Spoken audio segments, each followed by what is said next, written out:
En 2025, être français à l'étranger ne signifiera plus que cela signifiait il y a 10 ou 20 ans.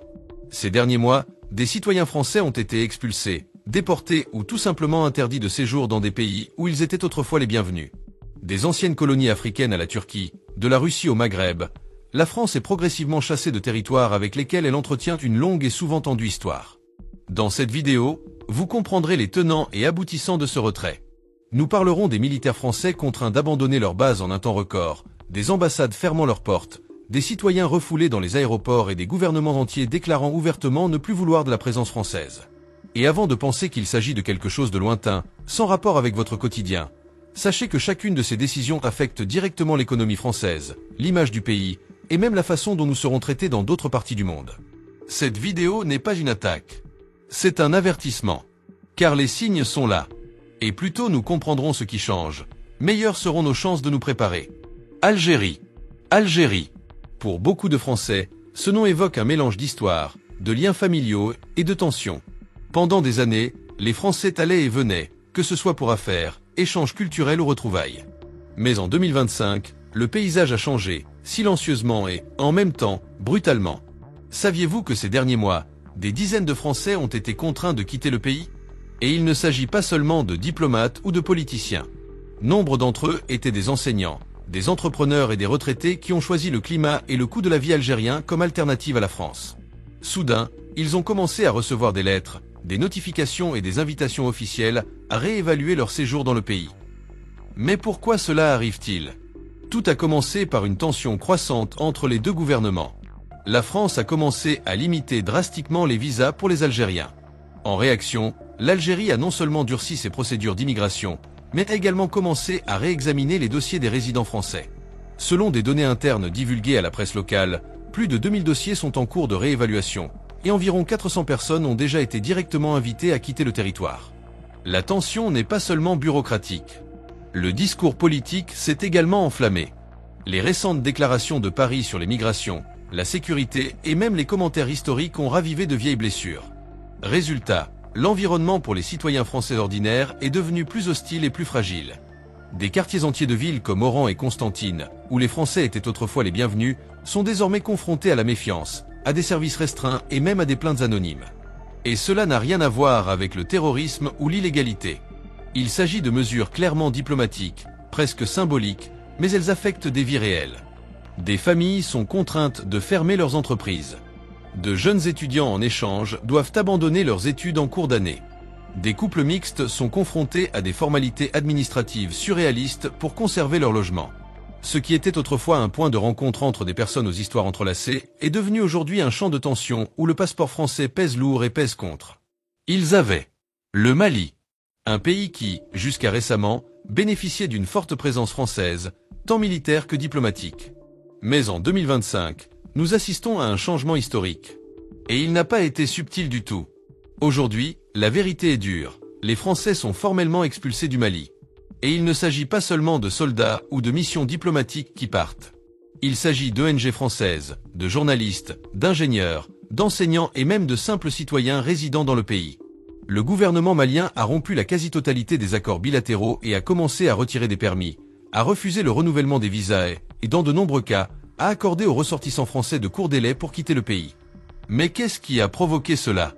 Les relations entre la France et le Mali sont tendues depuis 2022, date à laquelle l'armée française a commencé à retirer ses troupes du Sahel. Le gouvernement malien, victime de plusieurs coups d'État militaires, a interprété le retrait de la France comme une trahison et a commencé à rechercher le soutien de nouveaux partenaires, comme la Russie. Depuis, la rhétorique s'est intensifiée. La France est présentée comme une ancienne puissance colonisatrice cherchant encore à maintenir son influence. Et le nouveau gouvernement de transition au Mali a renoncé au dialogue.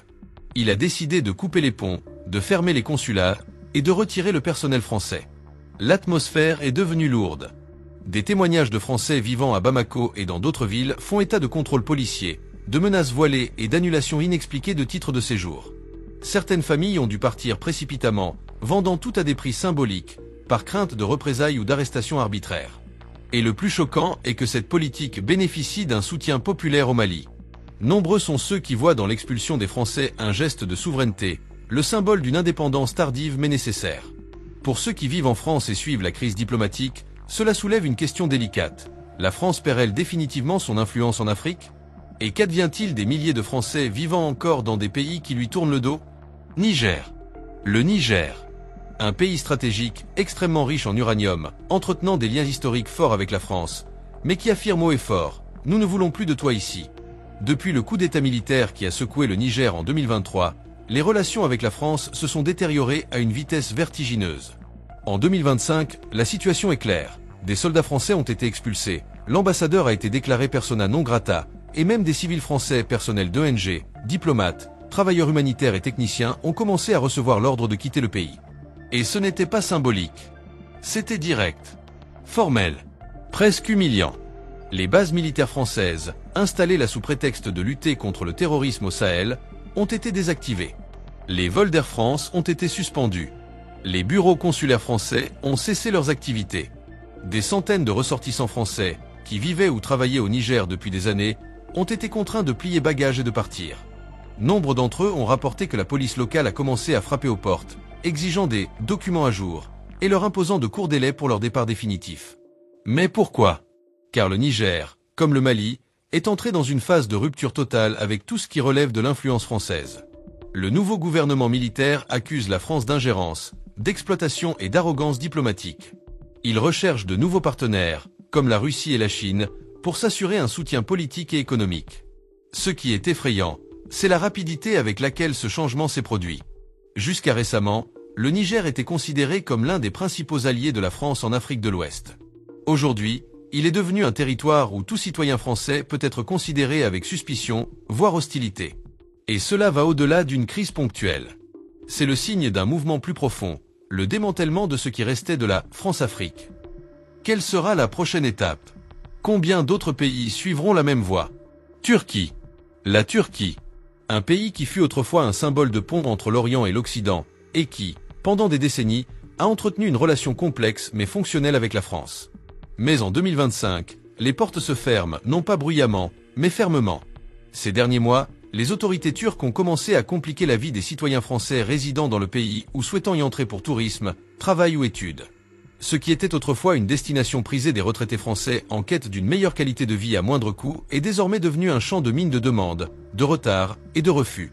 Des citoyens français signalent que leurs visas leur ont été refusés sans explication claire. D'autres, même titulaires d'un permis de séjour valide, sont désormais convoqués à des entretiens de vérification dans les bureaux de l'immigration. Il existe également des cas avérés de citoyens français expulsés pour raisons administratives, même sans antécédents judiciaires ni infractions. Derrière tout cela se cache une tension croissante entre Paris et Ankara. Le gouvernement turc, animé par un nationalisme de plus en plus affirmé, accuse la France d'islamophobie, d'ingérence culturelle et de soutien aux groupes kurdes considérés comme terroristes en Turquie. De plus, les déclarations des responsables politiques français concernant l'immigration turque en Europe ont suscité une vague d'indignation dans les médias turcs, ce qui n'a fait qu'attiser le ressentiment. Les représailles, semble-t-il, ont été silencieuses, avec des obstacles bureaucratiques, des pressions diplomatiques et un message indirect. Tu n'es plus le bienvenu ici. Et cela affecte des milliers de personnes, des professeurs et étudiants français des universités d'Istanbul et d'Ankara aux entrepreneurs qui ont investi dans le tourisme et la restauration des régions côtières. Nombre d'entre eux vendent déjà leurs actifs et tentent de rentrer en France, ou de migrer vers d'autres pays où le climat est moins tendu. La Turquie, qui a toujours été perçue comme un refuge ou une destination d'affaires pour de nombreux Français, semble désormais fermer lentement ses frontières, sans faire de gros titres, mais avec de réelles conséquences. Russie. La Russie. Un pays qui a toujours entretenu une relation ambiguë avec la France, tantôt partenaire stratégique, tantôt adversaire dans les débats et décisions internationaux.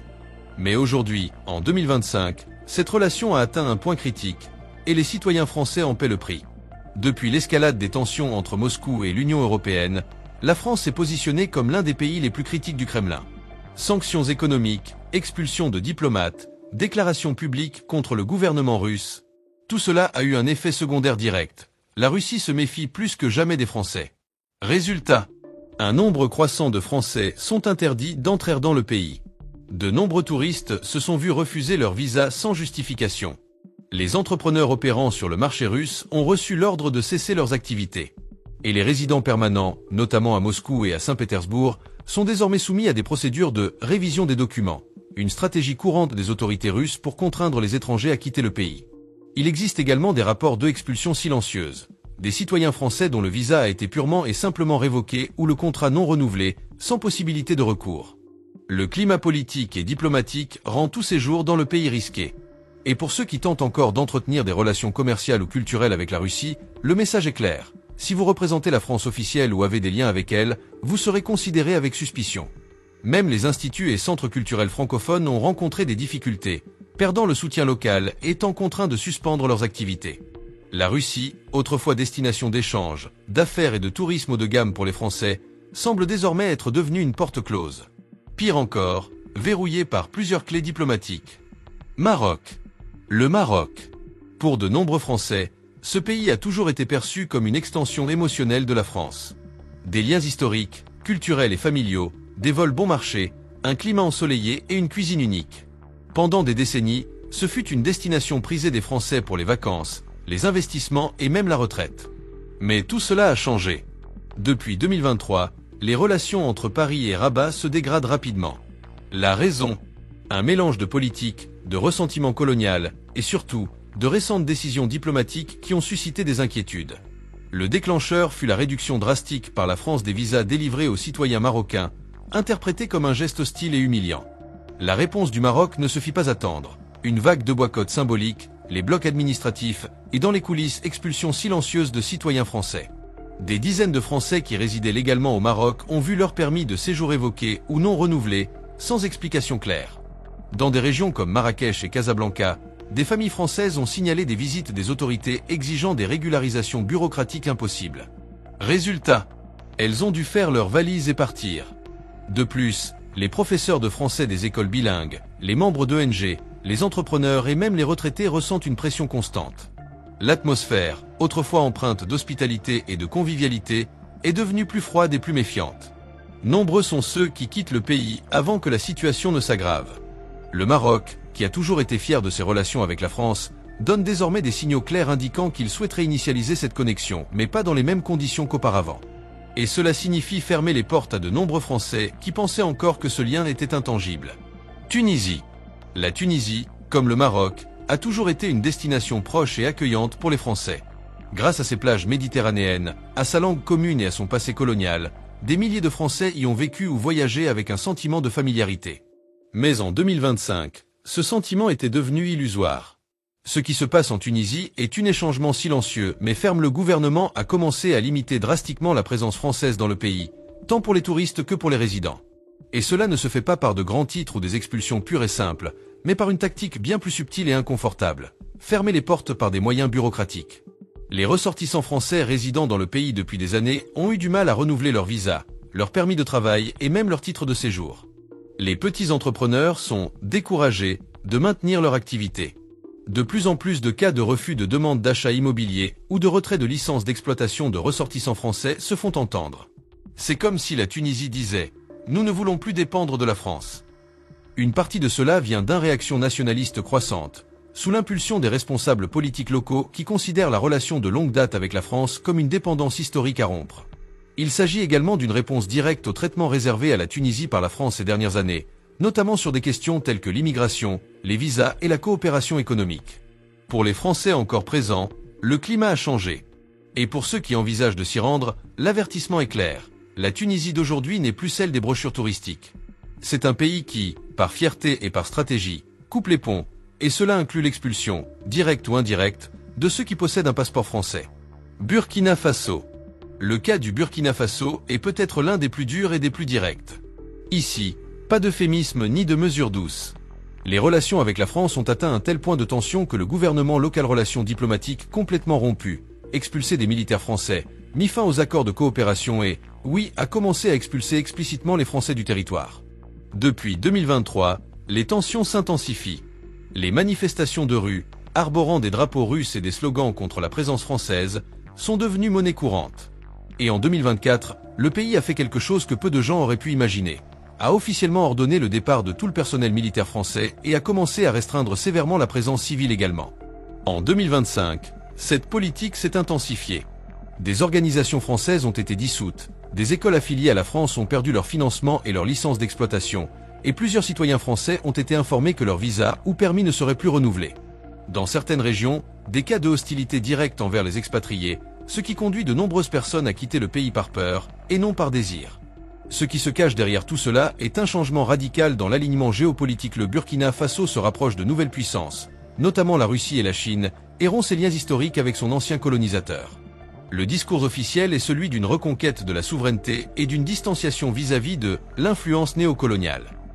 Pour les Français qui vivent, travaillent ou visitent le pays depuis des décennies, ce nouveau scénario est choquant. Ce qui était autrefois une relation de coopération, quoique inégalitaire, est devenu une rupture totale. Et, en ce moment même, les Français n'y sont plus les bienvenus. Il est étrange de penser qu'en 2025, le passeport français, qui nous a ouvert des portes presque partout dans le monde pendant des décennies, est aujourd'hui rejeté là où nous étions autrefois accueillis avec respect, voire admiration. En réalité, le monde change. Les alliances géopolitiques se modifient, les ressentiments historiques refont surface et l'image de la France à l'étranger n'est plus la même. Ces 8 pays n'imposent pas seulement des restrictions. Beaucoup envoient un message clair. Vouloir de la distancer, cela a des conséquences profondes, non seulement pour les diplomates, mais aussi pour les citoyens ordinaires qui voyagent, travaillent ou entretiennent des liens dans ces endroits. Si vous êtes arrivé jusqu'ici, c'est que ce qui se passe en France vous intéresse. Je vous invite donc à rester avec nous. Nous avons d'autres vidéos qui montrent les changements discrets, et souvent dangereux, qui se produisent dans notre pays. Et croyez-moi, comprendre cela maintenant peut vous éviter bien des surprises plus tard. Abonnez-vous à la chaîne, activez les notifications et partagez cette vidéo avec quelqu'un qui a besoin de la voir. Ce qui se passe dehors affecte directement ce qui se passe ici. Et ignorer les signes n'a jamais été une bonne idée.